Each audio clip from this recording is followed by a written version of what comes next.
What was your impression of those people who are closely associated with you, especially your family, your friends? How they feel? You live here with your family, so when they are coming with you, they had an impression, wow, we are going to Bangladesh, or oh no, I don't want to go there? Well, there are many different reactions. There are reactions from the people who have been here, and there are reactions from the people who have never been here. Some people are a little bit scared because it's far away, it's very different. We know of climate change, we know of natural disasters, we know of the civil war and independence war in Bangladesh. So these things are many times at the front of people's impression. What I often say to them is, well, come here and have a look for yourself. Wow. Bangladesh, look again. And I was able to convince my family, for instance, to come out for Christmas. We're staying here over our Christmas holiday, and 8 people from my family is coming out here to see for themselves. Wow, that's really good including my mother, who will be turning 80, having her 80th birthday in Bangladesh. And my 6-year-old daughter said to me, it's good to be home. Like when you came here, you take the responsibility of the Royal Danish Embassy. And what are the exactly work you are doing in Bangladesh, and how you feel about it? Well, it's exciting work. There's been a history of that, for a long time it's been development assistance. So an embassy was organized around cooperating with the government of Bangladesh on development assistance in different sectors, donating money for different projects. But what's exciting, and that is still the cornerstone of what we do here, and I'm proud of that, that we are helping the people of Bangladesh. But what's interesting for me is that the other part is also taking off. And it's political cooperation, it's cultural cooperation, and it's not least commercial cooperation. So I'm excited that this is like changing times. And we see that at the embassy, how our portfolio, the work that we do, changes now. And it looks more like what we do in other countries. So would you say it's like a new policy of your diplomacy, like new diplomacy and old diplomacy things? So new way to handle the foreign affairs? This is part of a very fortunate development in Bangladesh, where progress is being made. And this is very fortunate, really a good thing for Bangladesh. But another thing is happening also in the way we work. But this is not just at the embassy here, but we talk a little bit about new diplomacy and old diplomacy. Old diplomacy would be where a diplomat talks with government officials and ministers, and keeps, so to speak, in the corridors of the secretariat. And that's where we do business. That's old diplomacy. New diplomacy tries to engage with the whole country, with the people, with the media, with civil society, with business, because in the new world, in the globalized information world, everybody has an influence on policy that's being made. So we need to engage with everybody. So we're sort of getting out of the corridors, out of the embassy, and engaging with the people and societies of Bangladesh. That's really new and very nice idea, and I think all of us should follow that. If I ask you, like, what is the one thing you mostly like in Bangladesh? It's the people. It's the interaction that we just met with, plain friendliness, not people wanting always something in return, just being outright friendly. And it's everybody. It's the people I met in the slums of Dhaka today. It's government officials. It's everybody just meeting you with a smile and saying, what can I do for you, my friend? So that's the thing actually we want from those people who are really working here, and we want to be your friend. So we're looking forward to more friendship relation. Yes. So and Denmark and Bangladesh, we have very good friendly trade relation. And would you like to tell something about it to our common people? Yes, trade relations is something that is really taking off. It's coming from just a few years ago from a very low level. But I'm very optimistic about growth in this country and trade possibilities. Now, we do trade in many different ways. One thing we do is we try to get Danish companies to come here and invest in Bangladesh, finding a local partner and invest and creating jobs and export out of Bangladesh. So are you doing any kind of matchmaking events? Because I heard that Denmark having events last week, and they were doing some kind of matchmaking for business people who are trying to invest in Bangladesh. So That's how we work. We try to identify sectors. This could be shipbuilding before. Now that has taken off in Bangladesh. It could be IT, which is also taking off. Just this week, we had a delegation of Danish companies under the heading of clean tech and energy. Clean tech and energy. Clean tech and energy. So that's environmental technology and energy technology coming here. We had a matchmaking event. So we try to match Danish companies. The embassy finds Bangladeshi companies. We identified 45 Bangladeshi companies. Then we tried to have matchmaking meetings. Wow. Had more than 90 meetings. And what I'm very happy is we just had a farewell dinner at my house last night for these companies. And I asked them, of course, so how did it go? Did you end up making deals? Was this a good journey for you? And they were very happy. They said they liked what they saw, and 9 out of the 10 companies that were here said, yes, we will go forward in Bangladesh. So this is good news. That's really good news for us. And before I heard of the matchmaking of marriage, now I'm hearing the matchmaking of the business person. Yes, we even call it speed dating sometimes. Wow, so, yes. That's really great. So what I hear last time before I met, you were one of the great organizer of the Copenhagen meeting last year, and I really thank you for that. And after 1 year, they're meeting in Cancun, Mexico again. Yes. And environment is a huge issue, and sea level rising, especially when you're in Bangladesh, is one of the first 5 affected countries. Yes. What exactly you think about it, and do you think we can reach in one level after all this? Because it has been 1 year from Copenhagen to Mexico. Yes. Still they are negotiating. Yes, as we speak, they're negotiating.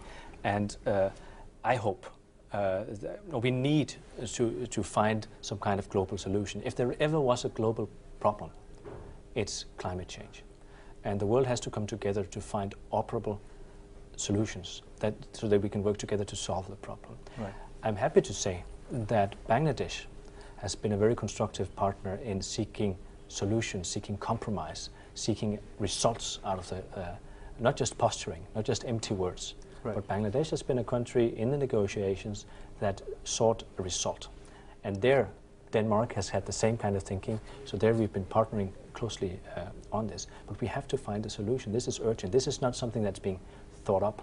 Right. So it makes good sense for me that I was working with climate change, the Climate Change Conference, on a more practical organizational matter in Copenhagen. And next up is then Bangladesh, one of the countries that has most to lose and most to gain by the failure or success of international climate change negotiations. Right. That's really nice to know. But I wanted to ask you one question, because you were closely involved last year.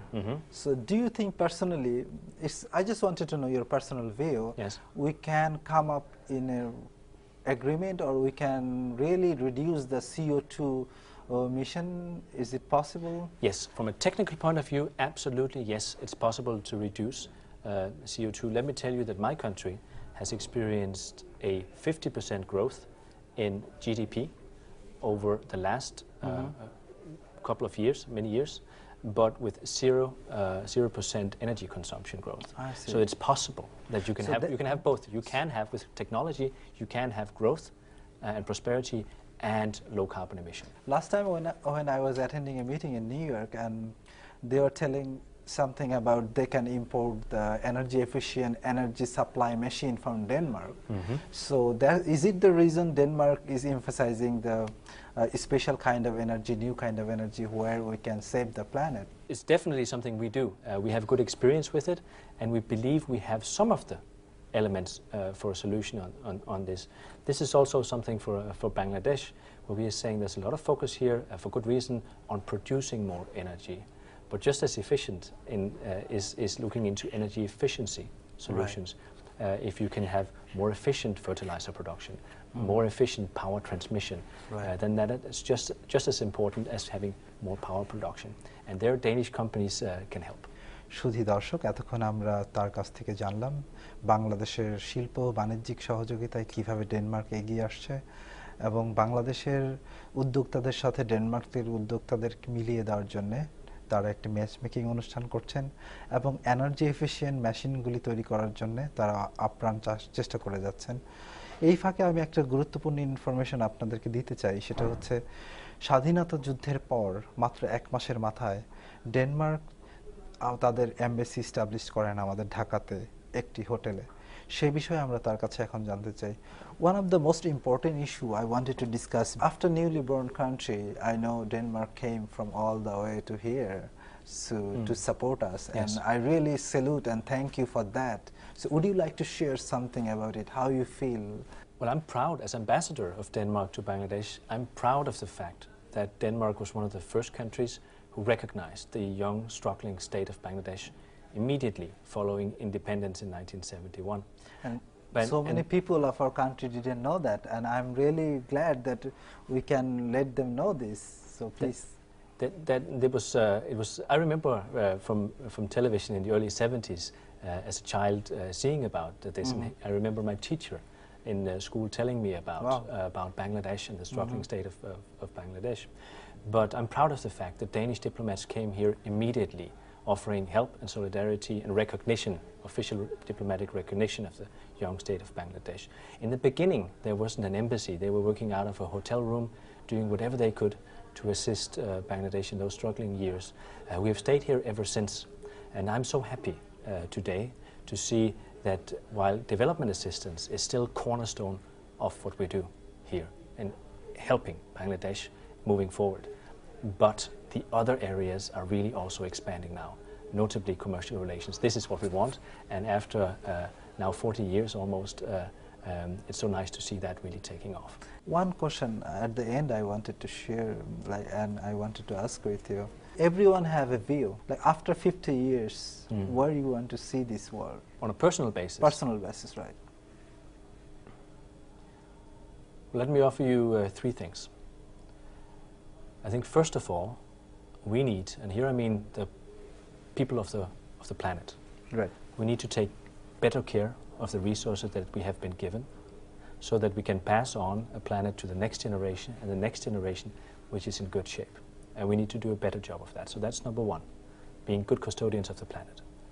Secondly, I think we need to do a much better job in sharing the resources that we have. It's not fairly divided now between developing nations and developed nations. We need to do a better job of sharing resources. But I'm happy to see that right now in Bangladesh it's moving the right way for that. Thirdly then, I think that we should remember to stay happy, in good relations with each other, celebrating diversity and celebrating the issues that we have together, and how wonderful a planet it is, how immense, how great experiences you can have visiting other people, and let's just stay happy also and try our best to do that. At the end, I want to thank you on behalf of our TV family, and thank you for taking time to coming here. And do you have any closing thought for our common people of Bangladesh? It's a joy to be here. I want to thank you for welcoming my family, myself, and all my compatriots to your country, and let's get to work onwards with good relations between our people. প্রিয় দর্শক, এতক্ষণ diplomatic জোনের সাথে থাকার জন্য আপনাদেরকে ধন্যবাদ। আমি নুরিয়াজিজ আজকের মতো এখানেই বিদায় নিচ্ছি ডিপ্লোম্যাটিক জোন থেকে। আগামী পর্ব দেখার আমন্ত্রণ জানিয়ে শেষ করছি আমাদের আজকের অনুষ্ঠান।